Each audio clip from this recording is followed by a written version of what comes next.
membacakan Yasin kepada mayat memang ada hadisnya ya, dalam riwayat Tirmidzi di mana Rasulullah SAW bersabda, iqra'u ala mautakum Yasin, bacakan Yasin kepada mayat kalian.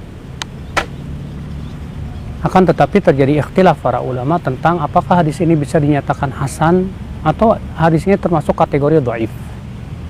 Yang sahih, yang rajih, hadis ini dhaif karena adanya perawi yang dhaif, ya, tidak bisa dijadikan hujjah. Namun kedhaifannya memang tidak sampai kepada derajat dhaif yang berat, ya. Maka atas pendapat sebagian ulama yang mengatakan boleh mengamalkan hadis dhaif dalam masalah fadilah amal, mungkin bisa.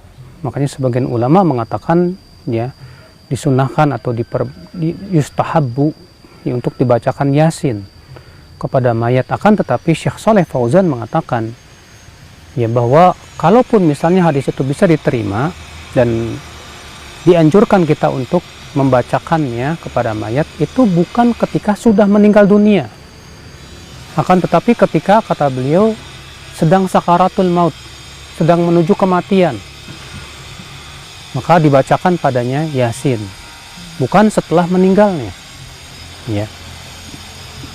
Namun wallahu a'lam bahwa karena hadis itu dhaif atas pendapat yang rajih, dan hadis yang dhaif tidak bisa diamalkan sama sekali atas pendapat yang paling kuat, ya, karena para ulama berbeda pendapat tentang bolehkah mengamalkan hadis dhaif dalam masalah fadilah amal.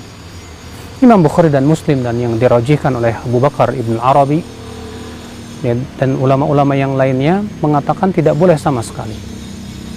Kenapa? Karena masalah fadilah amal pun, kata Ibnu Hajar Al-Asqalani dalam kitab Tabinul Ajab, itu termasuk pensyariatan, ya, sedangkan syariat itu tidak dibangun di atas hadis yang lemah.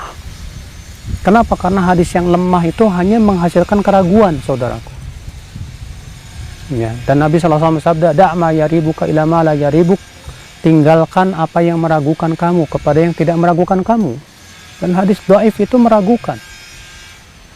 Nabi juga bersabda, iyyakum wadh-dhann fa inna adh-dhanna akdzabul hadis, jauhi oleh kalian dugaan yang lemah, karena dugaan yang lemah itu, kata Rasul, termasuk sedusta-dosanya perkataan. Sedangkan hadis dhaif itu masuk dalam kategori dugaan yang lemah, sehingga ya tidak bisa diamalkan. Wallahu a'lam. Nah,